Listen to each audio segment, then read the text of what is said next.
think we're going to go ahead and get started. One of my notes as moderator says that if our session runs late, it will negatively affect all sessions for the remainder of the day. So we are going to stay on time. Very excited about this session. My name is Jodie Miller. I'm the president of the NATOA board this year, and my day job is executive director of NDC4 Cable Commission and Town Square Television in Inver Grove Heights, Minnesota. We are a cable commission consortium of 7 suburbs just outside of St. Paul, and we run a community PEG station called Town Square Television, and you can check us out at our website, townsquare.tv. And we have 2 great speakers with us today. Mike Johnson, also from the Twin Cities of Minnesota, and Erin Dozier with the National Association of Broadcasters, NAB. So we're going to have both a local and a broad picture view of the future of viewing. I know all of you are dealing with these issues in your jobs, whether you are in PEG, production management, or the legal, franchising, and regulatory side of things, or maybe, like me, a little bit of all of that. And before I introduce our speakers and give you their bios, I just thought I'd mention for those who don't know, NATOA has been a longtime friend and ally with the NAB, and we have a proceeding going on this year called the FCC Effective Competition Order that unfortunately was put into place last year, as most of you know. And the FCC sort of flip-flopped the assumption that in any community that there is no competition for rate regulation purposes, and the provider would have to show the burden of proof that there was effective competition in that community. And last year that rule was reversed, so that now it's up to us as a city or local government or LFA that we would have to provide the burden of proof that we indeed still have the need for rate regulation in our community. In my work in Northern Dakota County, I've had several concerns and interesting issues that have arisen. Some of the benefits and the positive things that we've been going through, like having a second provider coming in and franchising our second competitive provider in my community, and some of the other things that have been happening, have caused some concern. Many of us have always had sort of taken it for granted that all of our subscribers would have the basic 1 tier of service, right? And that all of our subscribers would have the PEG channels coming into their home. And in our case, we even have a very low basic 1 tier of service that has about 30 channels. And that includes the broadcast channels, our PEG channels, and a few other cable channels. And believe it or not, even today with all of the equipment that's needed, the remote control, taxes, fees, and all the other things, our subscribers can get that tier for about $15. And so many of you may have language in your local franchise that requires that kind of thing, but if you don't, I think it's going to be harder and harder to retain those kinds of offerings. And so again, that's another reason why we have something in common with kind of our big brother, big sister organization, the National Association of Broadcasters. So there's a group that has filed for a review of that order, and there's 3 parties: the NAB, NATOA, and the Northern Dakota County Cable Commission.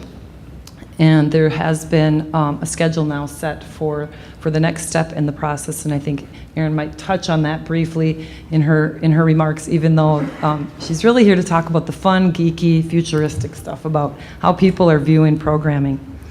So we are going to start out with Mike. Mike Johnson has been the general manager of Northwest Community Television since they began operations in 1982.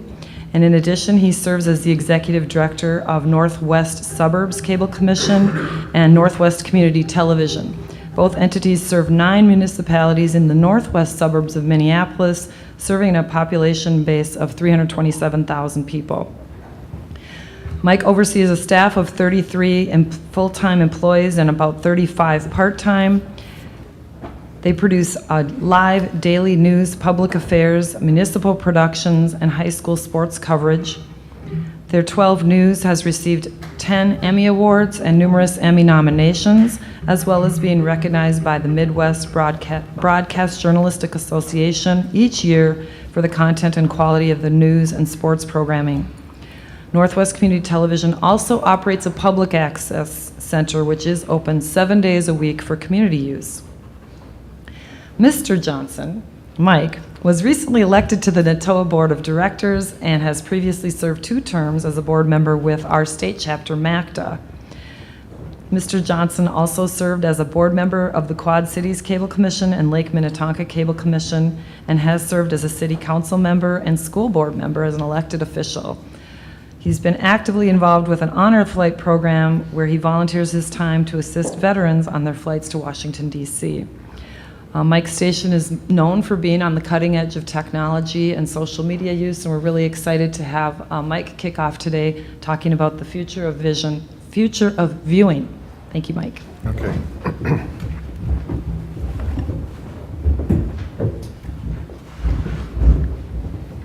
Well, thank you, Jodie, and thank you everyone for coming this afternoon. I think I'm still in the evening hours based on my conversation with Erin. I'm very excited to be on the same panel that Erin is on.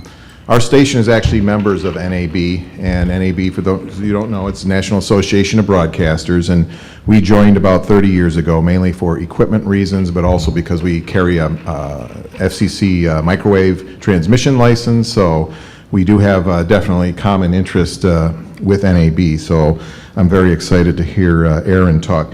By the way, does everybody have their honorary Texan? How many people have their honorary Texan ribbon here? Hold them up. Okay, quite a few. We have some honorary Texans. I'm just going to say yeehaw right there. And it's just great to be a honorary Texan, I guess. So, and they're great hosts here. So we're really enjoying the conference. What we do here is really hyper-local. This is our service area just within the Northwest Suburbs. I'm not going to spend a lot of time on this, but what I will say is that and the population has increased, and when I wrote that little resume quite a while ago, but we're about 333,000 our population served. So if you look at the comparison between St. Paul and Minneapolis, we're a higher population than St. Paul, but less than Minneapolis. Our service provider is Comcast, and we're in the final leg of negotiations with CenturyLink, so there'll be 2 competitive providers serving the Northwest Suburbs. And we've been, again, doing this for well over 30 years. And so our funding it comes from the 9 cities, and basically it's all the editorial control is left up to our news department. So although we may do stories that are contrary to what the cities want us to put on, they just leave this control up to us. So it does get dicey sometimes. I don't know if anybody here was in my presentation at the Alliance for Community Media. I talked about this and this general presentation, but I'd say on an average, once a month or every other month, I do get some interesting issues that come to me, letting me know that City Hall might be calling. So, but we stay away from the kind of journalism that's sensational and just trying to get ratings and that type of thing. What we do is hyper-local news, really hyper-local content. But we also do so much more. We do a lot of public affairs, lots of high school sports, and many other things. Our news staffing is 9 full-time and 2 part-time, and the news program is produced each day at 4. We have a weekend newscast, which is basically the best of the stories in the week, and then several other special programs are produced. We did a special about water and water systems of all things. I know it doesn't sound interesting, but we actually, our staff did a great job talking about how everybody gets their water and public water systems and lakes and streams and the whole works. So we do different franchise segments, business matters featuring local businesses, health check, some money savers. And then one of the things I insisted on years ago is we do a lot of athletic coverage. I mean, lots of it.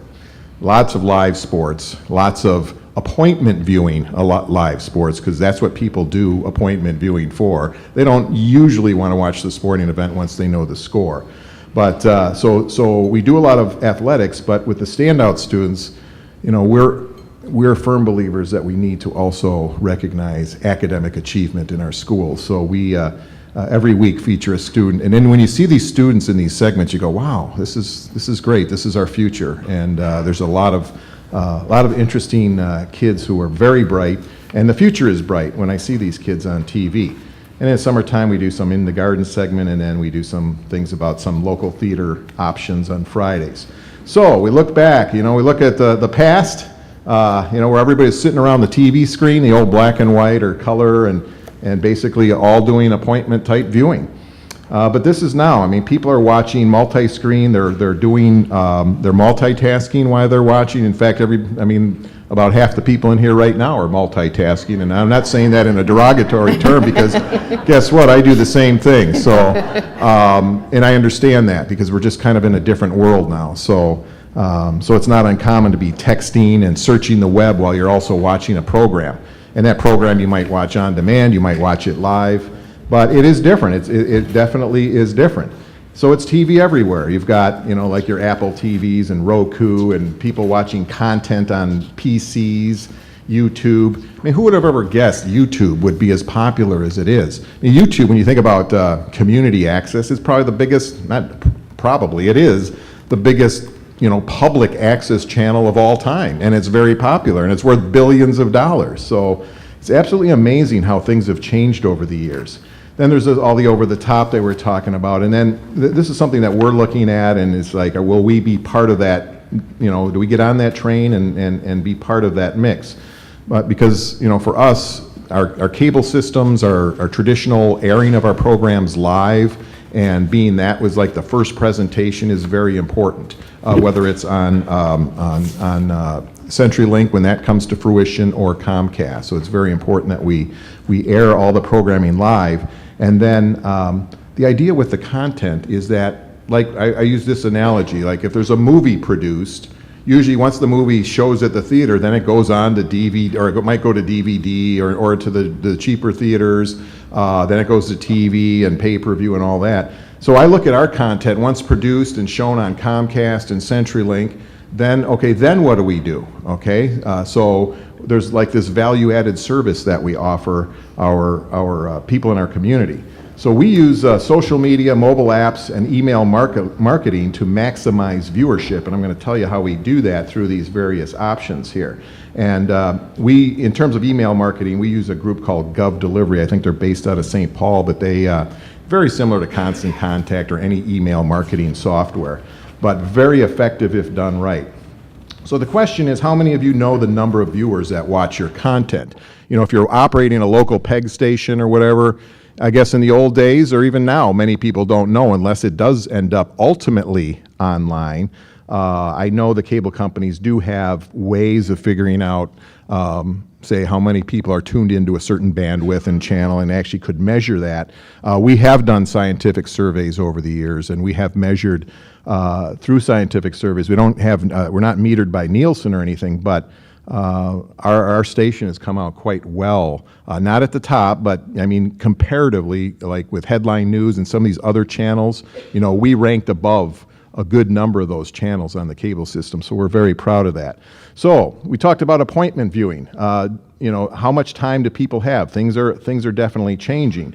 We live in this on-demand world, so that's a big part of our agreements, is being able to have some on-demand time where people can, both with Comcast and CenturyLink, to be able to watch things on their schedule, not on our schedule. And that's what people want. They don't want me to put out a program and say, you have to watch this at 8 o'clock or you're not going to see it. They want to watch it on their time. So one of the things we do, beyond this just on demand, is we do this email marketing. These are current numbers now. We have a total subscription base of about 1,672 people. And then total subscribers and then total subscriptions. The difference between those two numbers is the 1,672 would be 1,672 people. The subscriptions would be the number of choices they have within, like if you want, let's just say you live in the city of Austin, so you want City of Austin News and you want Austin High School Sports, and that would be counted as 2 subscriptions. So that's how that works out. So there's more like an average of maybe 3 to 4 subscriptions. Oh yeah, just over 4 per category based on this number here. So there's 2 types of email marketing deliveries that we do. One is we encourage people to tune into the channel. So on Comcast or CenturyLink, we will tell people you can watch this program of this group. You can watch this program tonight at 8 o'clock. If you want to do tune-in appointment viewing, we send out notes. So if they want to see it for the first time, they can do that. But we also provide encoded video clips to specific stakeholder groups based on the subscription areas that they have chosen.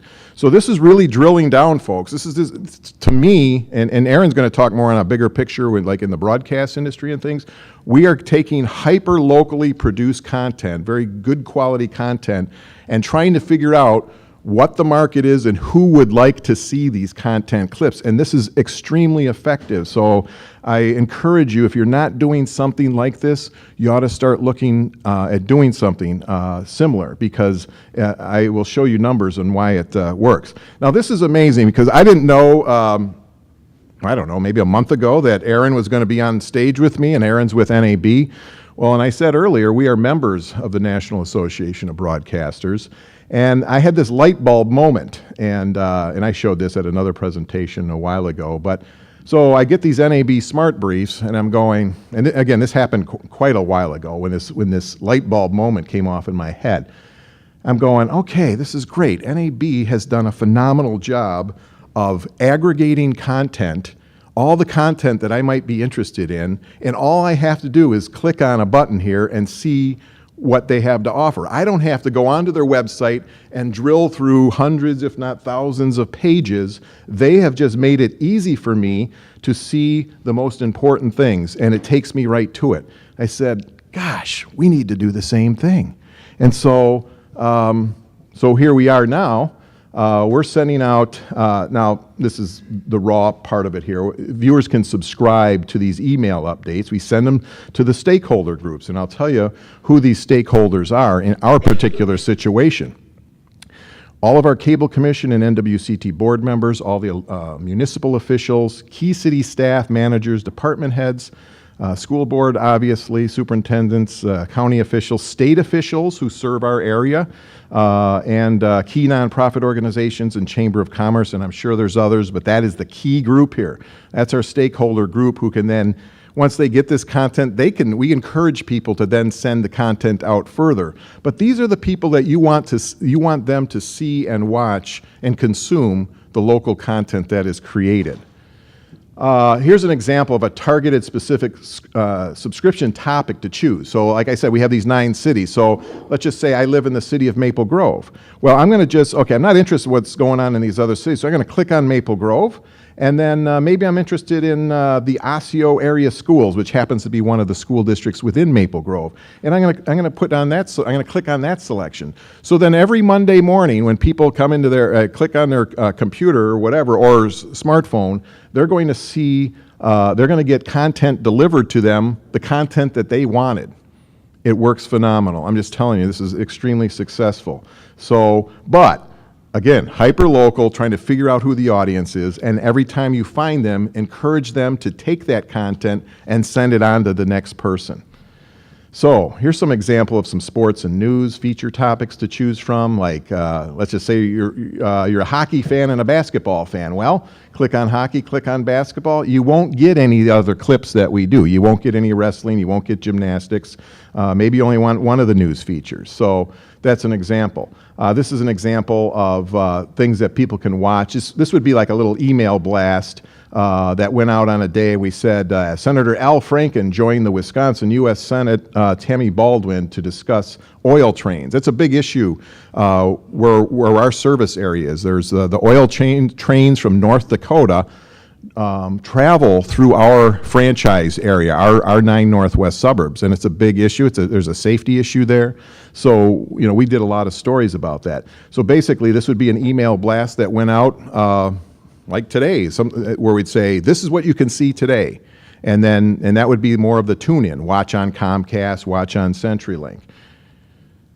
And I know I'm presenting a lot of data, so hopefully this isn't overwhelming, but you'll get the picture when all is said and done in terms of how this all gets aggregated and then in terms of the final numbers. Here's another example of a targeted email for a specific city. City of New Hope is one of ours. So if I signed up for the City of New Hope, I would get this email during the day saying, hey, the mayor is going to be talking about the farmers market. Bingo. And then if people are interested in the farmers market, they can tune in that day. We also do these little e-connect things where people can watch some sports through some streaming options, but most of our sports is viewed live, and that would have been live, but it's nothing like full bandwidth video on CenturyLink or Comcast in terms of broadcasting on those channels. So now here's an example of an actual email that would be delivered, say, on a Monday morning for somebody who's living in the city of Maple Grove.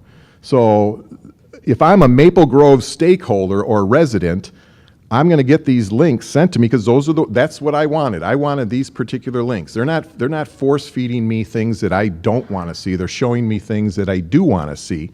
And so they can click on any one of these options here and literally watch the clip instantly. I mean, if they don't do it by doing it this way, then you're not going to get anybody to view it. Because if you're just running in an appointment view only station, you're going to miss a lot of viewers. I'm just telling you, you're going to miss a ton of people.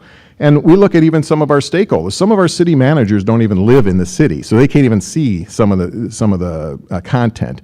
And let's face it, city managers, council members are extremely busy. So this is just a value-added option for people to watch content after the fact.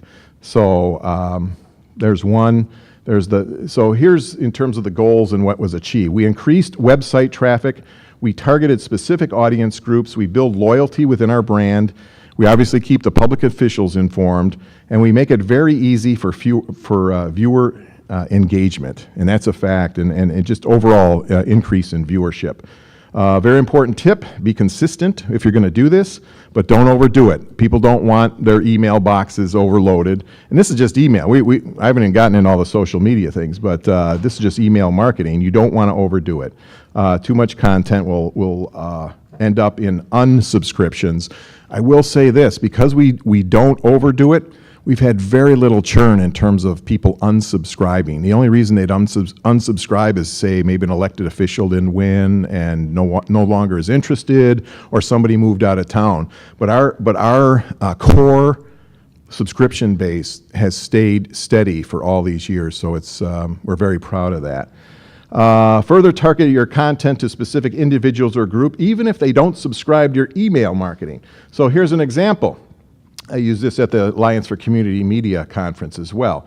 I'm just making up this name here. Jane Smith Metro Bicycling Club. Dear Jane, I've attached a link to a story we put together in our newscast yesterday. It doesn't just have to, if you're not doing news, it could be anything. It's this public affairs program. It's a little interview with a mayor. Whatever the content is, you don't have to do news to do this, but remember, content is king. If you don't have content, it's all about content and everything that we're doing here.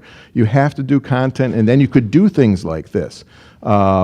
So we're saying, hey, you might want to watch this. It was about the Mississippi Bike Trail Association. You might enjoy doing this. And here's the key fact. Please feel free to forward this link to your members as well and post it on your Facebook page. The reason we say that is because we'll never have everybody's email address. Well, it's never going to happen. But if we get the content to the people who do have the email addresses, all of a sudden they tell two people, and then they tell two people, so forth and so on, and all of a sudden it becomes a major success. And it is a success just doing something as simple as a quick little email to somebody, and then posting it on their Facebook page is just phenomenal. Fact, our viewership, no matter how small or large, increases in numbers every time a video link is targeted to a specific group. Now, one of the other things we do in terms of the future of viewing, this is, again, value added to our channel viewership, is we were one of the first to develop a mobile app for our station. And as of right now, I think this is as August 2016, we have 5,805 downloads. Apple's a little bit higher than maybe Android at this time, and then Windows, I don't know how many people even have Windows phones, but I know a couple people that do, but we have a small portion of Windows phones. The thing you need to know if you're putting together an app is, for instance, Apple is very picky about and some of you may have this experience, they're very picky about if you develop an app, they're worried about, all kinds of things going through the system in terms of potential problems of viruses and that type of thing. So you have to go through some due diligence with Apple ahead of time. Android doesn't seem to be as concerned. But I just want to give you a forewarning of that if you ever decide to put together an app. We promote the app on the website. It goes into news, sports, and events. That's our app. And then this is an example of a news page where people can watch the top stories and the various franchise segments I was talking about earlier. There's an example of the top news stories of the day, and people can see that. All these are posted, sometime after the show airs live, but not immediately. There's some sports, cities. Like I said, we have 9 cities, so if somebody's interested, okay, here again, I live, say, in the city of Brooklyn Park. I just click on that, and I can find everything I need to know about the city of Brooklyn Park if I click on that page. YouTube, our current YouTube subscriptions is 4,570 as of August 2016. Always remember, community content can go viral. I know I heard a story from Jodie about, what was the guy who, well, I'll let you tell that later. I'm not going to rain on your parade here, but we had a viral video. A soccer fight broke out at a high school game, and our business is not to do sensational type, reporting, or we just happen. It's just like right place, right time, I guess. We were at a sporting event where a fight broke out between the players, and the players were starting to attack the coaches. So this thing went viral. It made national news, and it was over like 500,000 hits just on that soccer video. So things can go viral, but that's not our goal as an organization. Hey, it's kind of neat to say, hey, 500,000 people watched it, yay, but it's not what we're trying to accomplish here. So here's a little a picture when, I was talking about all the different ways we're getting content out. These are some raw numbers. So we started out doing this in 2012. We had about 460,000 video views in 2012, average of 38,000 a month. We're now up to almost, in 2016, we estimate we'll most likely crack, we'll reach the 2 million mark, if not higher, because I just got some numbers in that are looking, pretty interesting in terms of the growth. So that's a lot of views. So when people say nobody watches this stuff, I'm here to tell you that they do watch it. But again, it's all about the content. If you produce the content, you have to tell people about it. If you just produce content, just put it on and expect people to watch it, to me, that's a recipe for disaster, because how many people might miss that? So I'm here to tell you that you got to tell people. So even if you don't do any of the email marketing or anything, at minimum, send an email. Tell people about it. Promote it in any way you can. With electronic communications now, it's definitely a lot easier, and you don't have to have an advertising budget to do so. We haven't done a lot on Facebook, but our current Facebook likes are about 2,147. What happens with our Facebook is that it's not so much our page. It's the other pages that we send to. I mean, our content is viewed often on other sites' Facebook pages. So our particular site, we're never going to max out. Just like the email list, we're only going to have so many email addresses. But if you get the core group, they'll get it out to other people. And Twitter, we do Twitter. We currently have sports followers at 3,000 and news at combined almost 5,000 as of August. A lot of room to grow in both Facebook and Twitter. The key is to get your video content on an organization's Facebook page or Twitter via the video links. It's a tremendous growth area. I talked about promoting. You need to let people know where you can find your content. And again, when this was done, we didn't have, we're very close to dealing and working with CenturyLink, but first and foremost, we tell people watch it on the channel. Then we also tell them where else they can look for schedules and content, and it just goes down the list from there. Some final thoughts. Our PEG channels and presence on the cable system are extremely important. We promote them heavily. Like I said, we send out an email every day and say, hey, we're doing a story about your city. You might want to tune in tonight at 8 o'clock. So Channel viewership and live sports is huge. Like I said, people don't necessarily want to watch it after the fact once they know the score. You have to be proactive in targeting your viewers to your PEG channels as a value-added service. Again, if it's worth producing, it's worth promoting, it's worth pushing content out there. So just do not rely primarily on appointment view. That is like my reoccurring theme here. I just want to say you can't make that the only thing, because I think Erin's going to talk a little bit about how things are changing in the broadcast world here. And viewership increases with the use of social media and email marketing. And all of our stakeholder groups are very appreciative and they're engaged. And that's, I know we maybe overused the term engaged, but they are engaged in the local content. And then they know. So when the time comes and says, hey, you know, what are you guys spending money on? Well, guess what? They don't have to ask that question because they know, they see it. It's not like, geez, I miss like 90% of the content you put on, you know, live or whatever, but they'll see it if you, as a value-added service, take that content and then distribute it out after the fact. So that's our future viewers, ladies and gentlemen. A little baby with an iPad, maybe the little kid wondering what's maybe a homework assignment. But things have changed. I showed you the picture of the old black and white TV and people sitting around the TV set. It's a lot different now. So I want to thank you, and certainly I'll be more than happy to answer questions at the end of the session. But thank you very much, and we'll turn it back over to Jodie.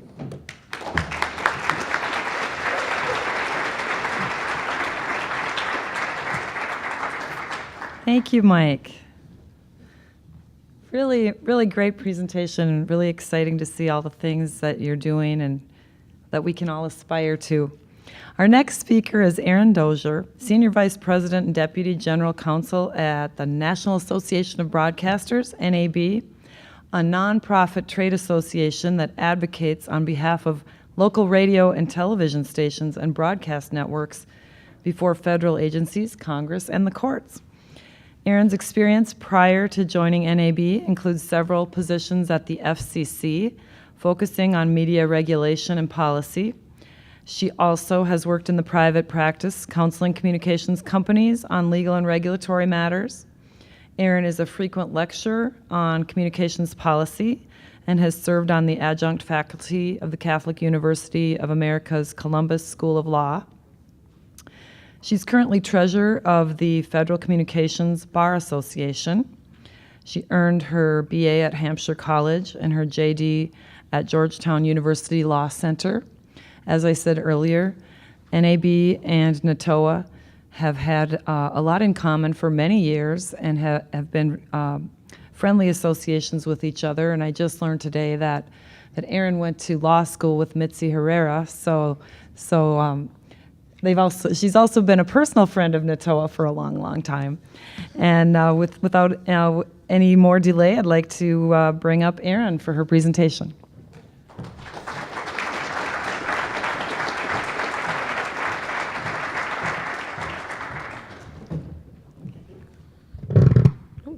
So much shorter. Thank you so much for having me here. It's a delight to be here at NATOA this year.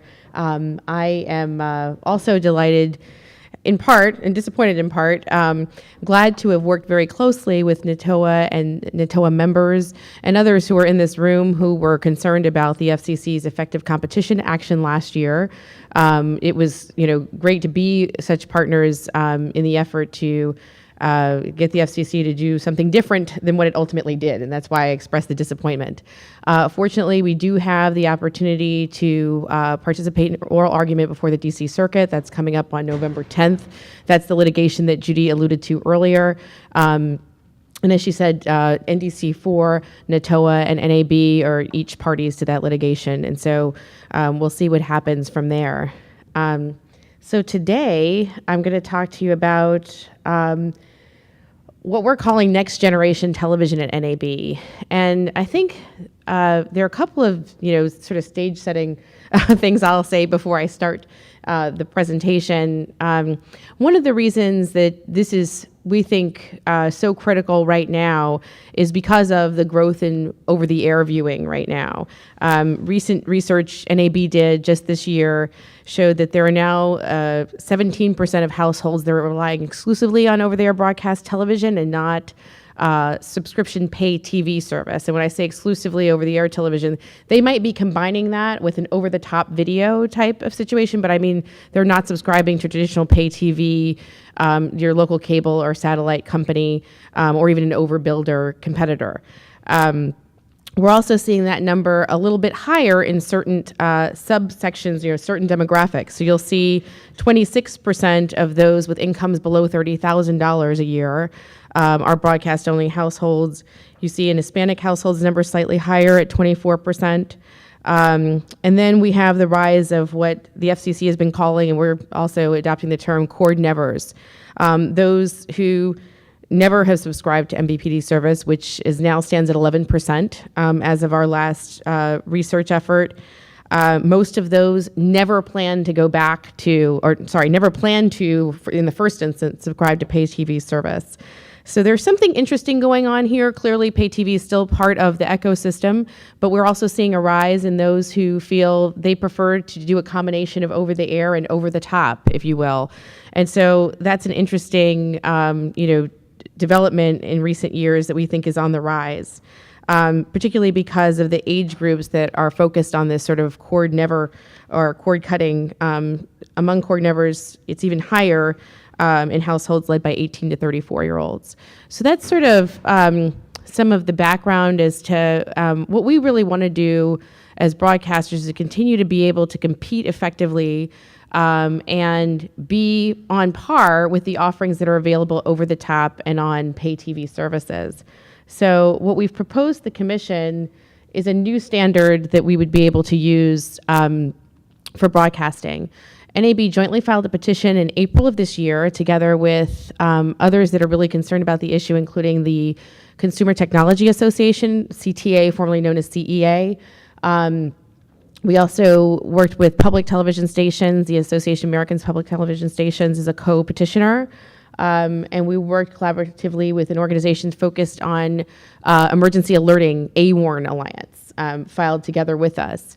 Only 2 weeks later, the FCC put out a public notice seeking comment on the proposal to operate at this new standard, and that proceeding is still pending.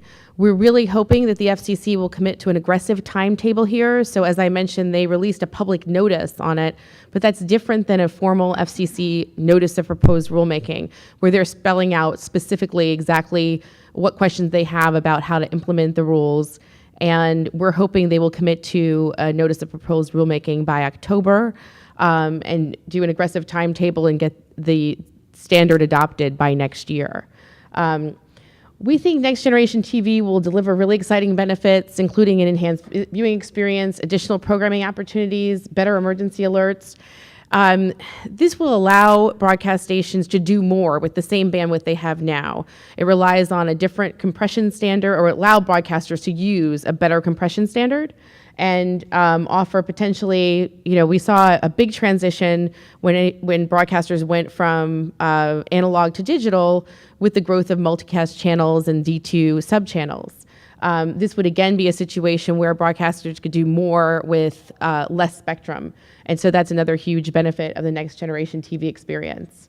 The emergency alerting is really exciting because it will no longer just be like a blast, this is what's happening, but it'll actually have tabs at the top where you can drill down and get more information about emergency alerts.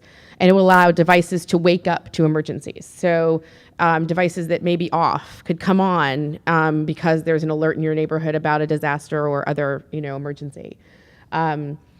The system is different, what we're proposing today for next generation TV, than the way the FCC implemented the DTV transition years ago. The way this would work would not involve the government setting aside a second channel for digital television operations and broadcasters operating on, two sets of channels. There wouldn't be a hard deadline to complete it. It wouldn't involve government subsidies or converter boxes, if some of you remember that stuff from 2008 and 9. Rather, it would be done on a market-driven, consumer-driven basis as consumers adopted the devices that receive the next generation TV standard. Then more and more people would, it would sort of just flow from there. It would not be based on a set deadline. Stations would simulcast in the new standard while still operating in the old standard. So you'd be able to view at any time either, current DTV or the next generation of television. Another unique thing about this is, unlike, say, a wireless carrier who you might just get a news, you might get something in your bill or on TV saying, now they're doing 4G, now they're doing 5G. Broadcasters can't just start doing that without getting prior FCC approval. Our transmission standard is regulated. So all we're really doing at this point is asking the FCC for permission to innovate. And so that's kind of where we are in the process. I wish there was a way I could show you this. I have a couple of examples, but some of the things you can see in this new standard we'd be using, stunning pictures, higher resolution, high dynamic range with a wide color gamut, and higher frame rates. And so there are a couple of examples here. This is my coworker Allison's dog. So I actually say cat because it looks a little bit like a cat, but this is her lovely dog, and in higher resolution. I'm not sure it's really capturing the quality of the video there, but as Jodie mentioned, and as I've learned in talking with a number of you over today and yesterday, a lot of you go to NAB Show and have seen demos of the kinds of higher resolution stuff we're talking about. You have a wider array. This is runs the gamut of color options. And then there's this augmented, more immersive audio aspect to it that is really exciting too. Okay, just flipping through, this is some of the things I was mentioning earlier about being able to do more with less. There would be higher data rates in the same coverage area, and what we're really looking at is that there would be even ability to do data casting and other kinds of things that are not traditional broadcasting right now, but would be supported on the broadcast medium. I think one of the things that we're really excited about here, a lot of other video is moving to an IP-based architecture. Broadcasting shouldn't be left behind. It should be part of that revolution. And so that's another piece of what we're seeking here is the ability to be an IP. And then coming back to the growth of multicasting that I mentioned earlier, the last count I saw, we went from, say, 2,500 multicast channels in 2010 to now it hovers somewhere around 5,500 to 6,500 channels that broadcasters are offering over the air right now at no charge to anyone.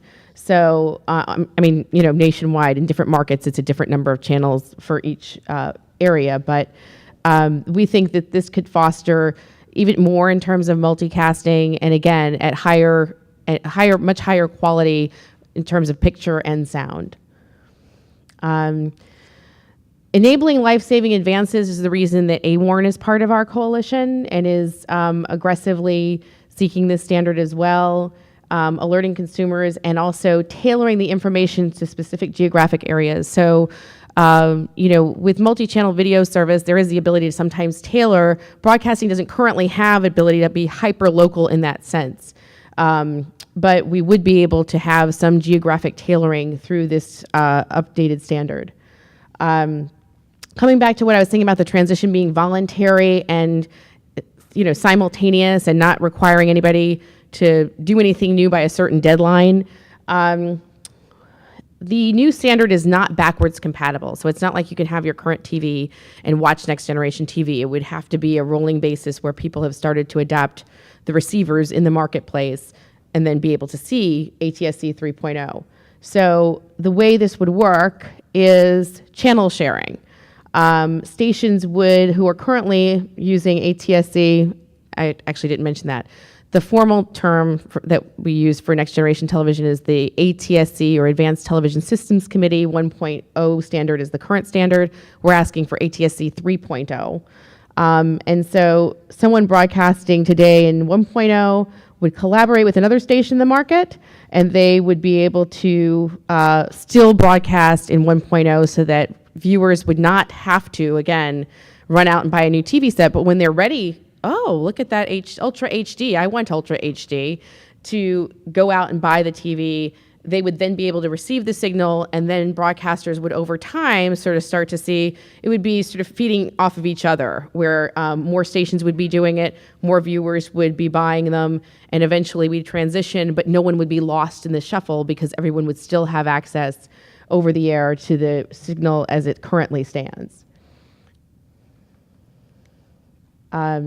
Most of you have probably heard about the FCC's, incentive auction, which is focused on transitioning some of the broadcast band to broadband use. We're in the phase of the forward auction right now. I'm sorry, the reverse auction is going. The reverse auction was first. Now we're in the forward auction. And the thing that happens after both pieces of the auction are over is the repacking process, where the broadcast band will be reorganized, if you will. Some have asked, hey, is this new standard going to impact the ability of broadcasters to transition out of the band to the extent that they are supposed to do so and allow it to free up for wireless use? We do not anticipate there would be any issue with that.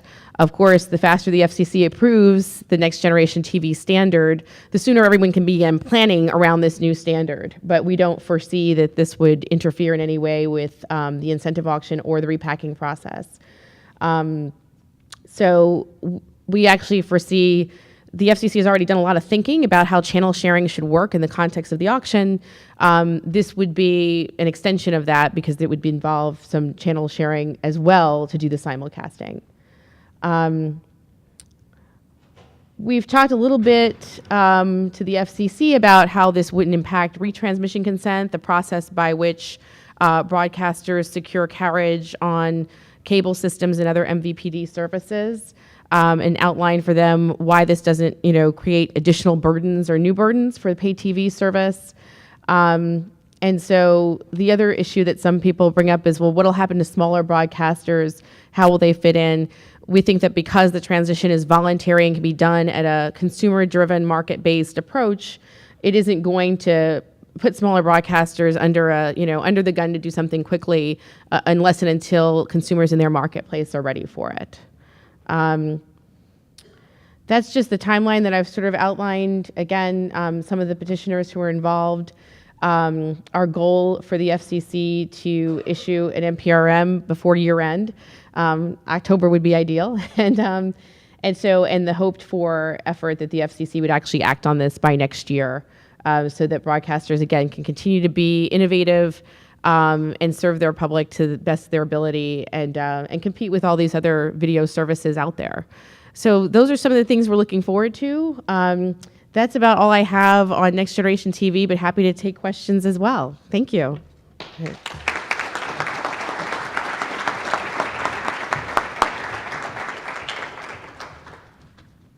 All right, thank you very much, Erin and Mike. If you do have a question, if you could go to the mic in the center aisle. Do we have any questions or comments?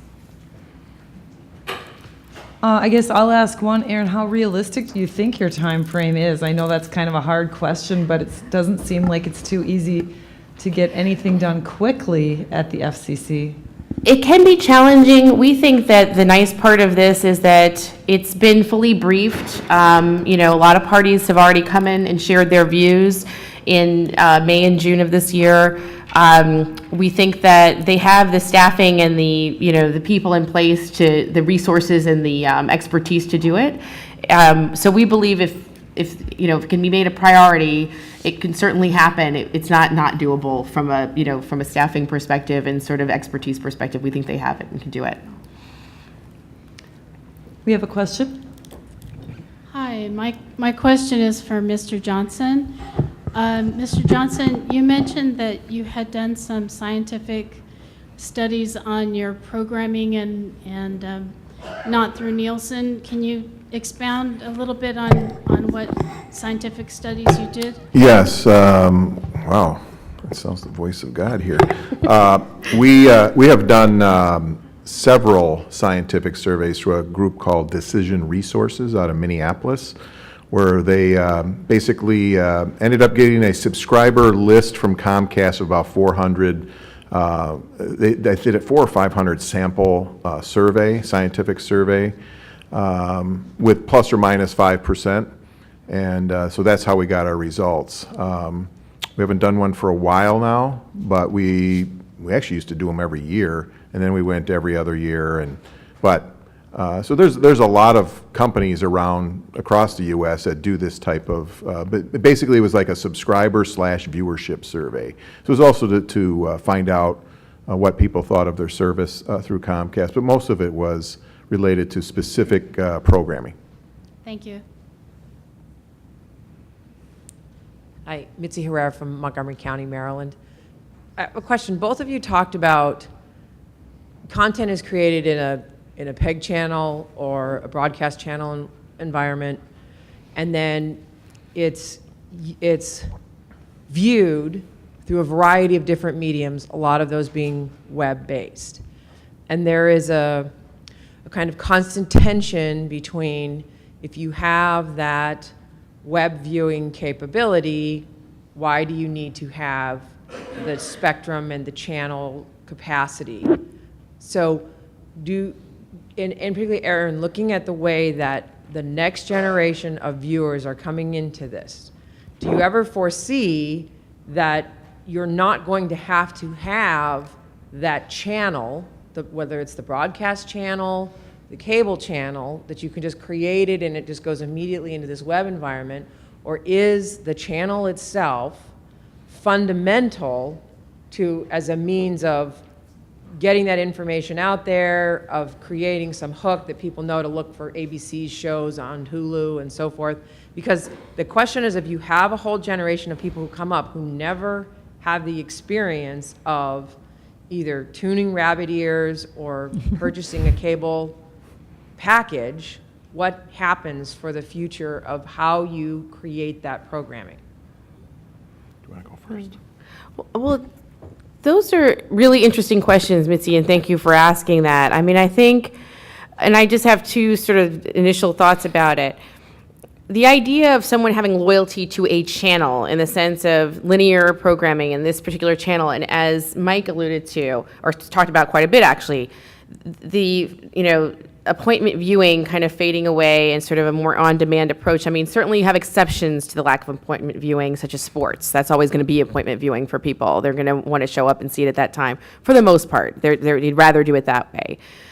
So I think in terms of the concept of a linear channel for purposes of, say, marketing and things like that, I don't know how much that's going to be part of the consciousness or is even currently part of the consciousness of television viewers in terms of, again, channel. They might be loyal to a brand in the sense of, oh, I've watched programming on this channel, whether it's affiliated with a certain network or this particular broadcast station, whether it's cable or broadcast, that they are familiar with, and they're like, well, that was quality before, I think it'll be quality again. But certainly, I'm not sure that lends itself to sort of a linear, kind of marketing or what have you. I think from a technical standpoint, I still think that there is a need, at least at this time, for there to be, I mean, especially with some of the trends that I'm seeing in the research that we've been working with others on and just observing over the years, the cord cutting, cord shaver trend is not one that is exclusively internet based. It's not that people are only relying on broadband connections to do it.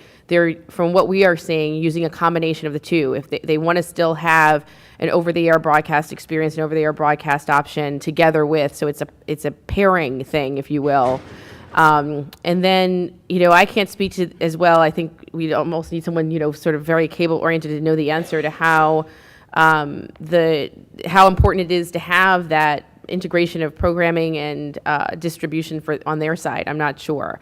I think right now, from a consumer perspective, I'm seeing still a rising interest, if you will, in over-the-air. And I think that with the exceptions to the non-appointment viewing thing like sports, which is heavily viewed on broadcast, I think we're still going to see a need for that mode of distribution for a while to come.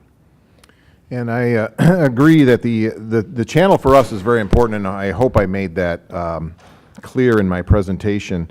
But we also want to rely, I mean, there's still channel, I'm a channel flipper, even though I watch a lot of things on demand. I'm a channel flipper, and so we do get people that stumble across programming.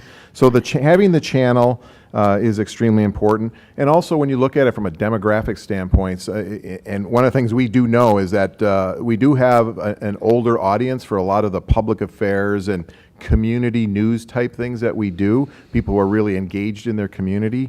And some of those people maybe are not so social media savvy or, internet. They just prefer to watch things the good old-fashioned way, right on the channel. And then finally is just being able to, whether it's through Comcast or CenturyLink on-demand offerings, being able to watch, say, a sporting event or some other arts event in full bandwidth on your large screen without having issues that might be related to buffering and all these kinds of things is very important. So can I ask, just a short follow-up? So if you look at things like, just take example for ABC, which they have acquired ESPN. They also have ABC Family, and you're sort of talking about the different viewers. So for the PEG community, where we've traditionally organized our channels based on geography. So if I'm in the Minneapolis region, there are, say, 12 channels. They may all each offer council meetings, some sports, some community events. If you look at the sort of commercial market, does it make sense, or should it be thinking about exploring organizing that content among those channels, not based on geography, but by topic? So the council meetings occur here, and the local sports you can find here. And I'm just wondering, because that does seem to be kind of how the broadcasters, as they've branched into cable, they've created little niche channels, not geographic-based channels.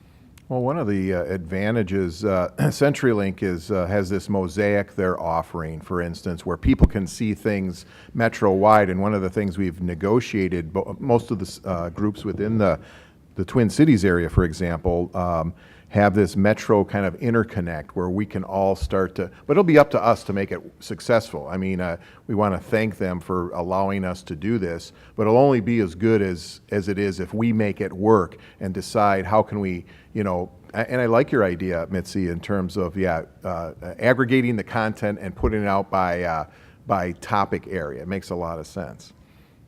Thank you. I think another item that we really, all of us are challenged to do in our PEG world is branding and marketing. And we did a lot of, we'd always negotiated hard in our franchising process for that good channel placement and to be adjacent to the broadcasters and to be in a place where the surfers would find us. And now we are definitely challenged, and I know talking to Mike informally, he talked about prioritizing his budget a few years ago and making some changes, and with limited resources, there were some things you had to decide not to do in order to make that a priority, and that's something that I think we can all learn from Mike's leadership on that. Mike.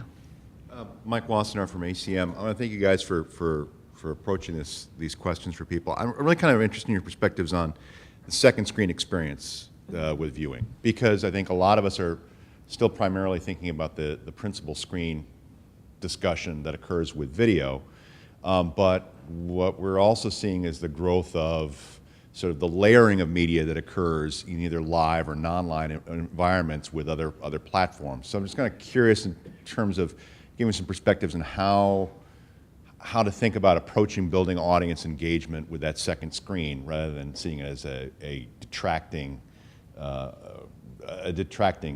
device. Can I get some perspectives from you guys on that? Sure. Do you want to go for it first? Okay. Well, thank you, Mike, for asking that question.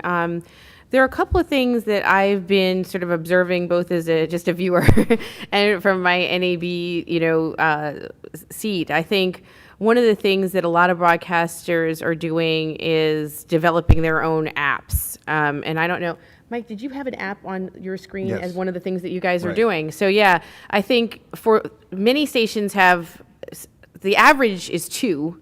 for television stations. Some of them has many as 6.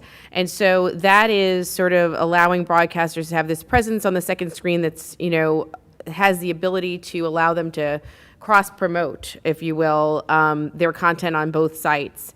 I think that most stations have one that's devoted to, similarly with social media, with the Facebook pages that stations have.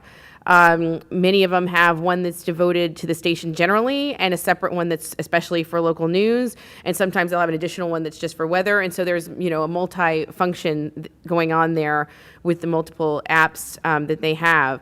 I think that has been really helpful to stations in terms of being a part of, really, stations have got to do it. I think there have been so many studies recently about the rise of news viewing via, or, accessing news via Facebook, accessing news via social media. Having a presence in those spaces is absolutely critical for broadcasters. Broadcasters are actually, in addition to broadcasting over the air, I have read a couple of articles recently about their use of Facebook Live to augment what they're doing.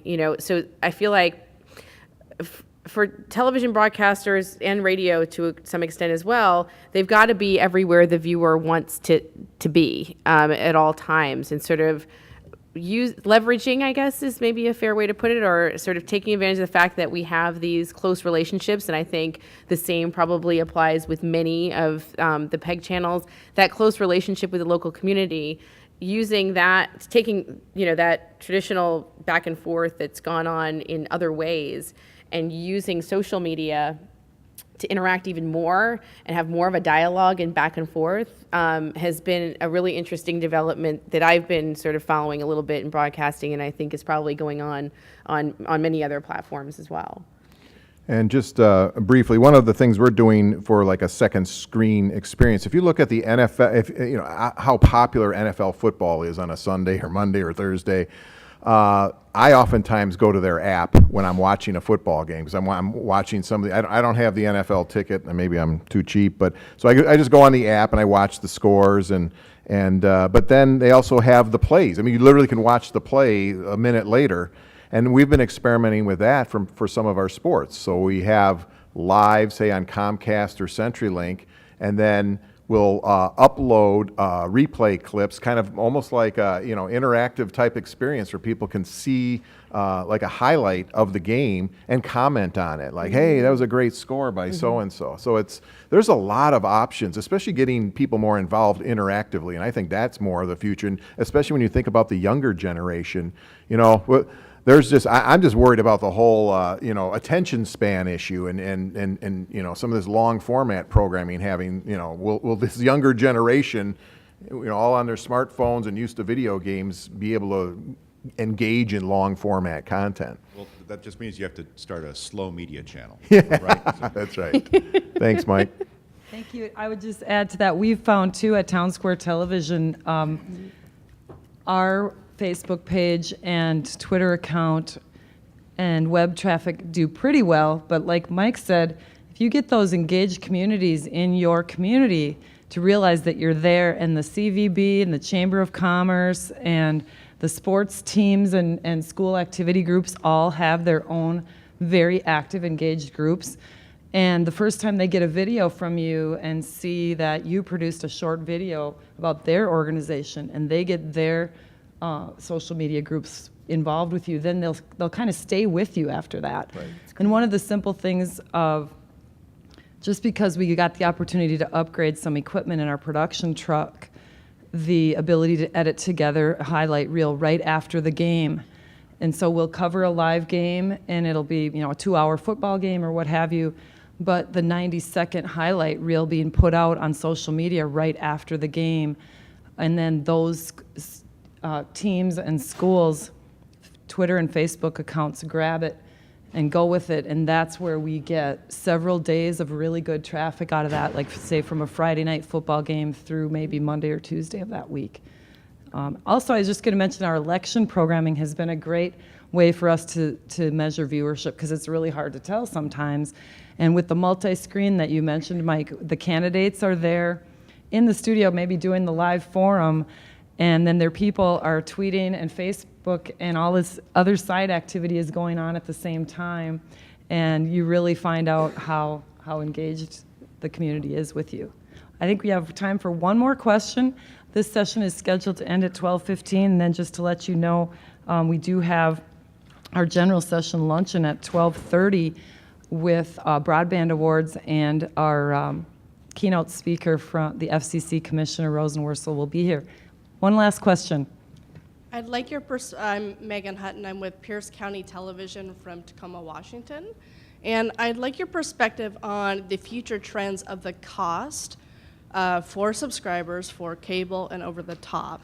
As an example, in our family, our Comcast bill used to be well over $200. And we cut that back significantly back to basic cable. And now we've added over the top with Netflix and Amazon Fire Stick.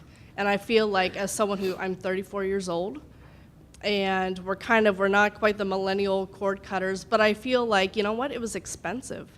And for our family, as we started to have a family, we couldn't afford it anymore. So we started to add that, and you feel like, I think there is some reality that you start to feel a sense of value. Like for 10 to 12 bucks a month, I can have Netflix and access to all this stuff. And I look at the broad range of what's offered on basic cable, and a lot of it is garbage, right? Talking about the quality of content as a whole when I'm flipping through the channels, looking at what I want to watch for the night. So I would just love your perspective of the trends. I mean, are we going to see Comcast lower their cost of what they're charging to try to entice people back to cable? If you could comment on that. Yeah, I'll give you a quick perspective. I don't know if you know this, but Comcast is already starting or experimenting with offering like an over-the-top type service, because I think they've seen the handwriting on the wall that only so many people can afford a certain tier of service. So they are offering and experimenting with a lower-cost version that goes basically over the internet through their Xfinity service without being your traditional service. So, and I believe CenturyLink might be doing a similar thing. I don't know if we have the CenturyLink people in here anymore, but that might be an option they're also looking at as well, because affordability is becoming a very important thing. The only thing I can really add is, and I don't have it in front of me, but some of the surveys we do every year, or actually that we access every year and, and rely on for some of our planning purposes and sort of thinking about where the broadcast industry is headed, do show that one of the main reasons that people are choosing not to subscribe to it, whether they've dropped it or they just never subscribed, but one of the leading reasons is cost. But I can't say what that bodes for the future, or whether there'll be really a growth in the, I guess, what you're describing sometimes is called skinny bundles. But, so it's hard to say, and how well those will take off, really. But I think cost is a leading cause from what we're seeing for people focusing primarily on over the air and over the top, just like you described. Excellent. Thank you for all your good questions. And you now have about a 15-minute break, and then we have our general session luncheon. Thanks to our speakers. Thank you.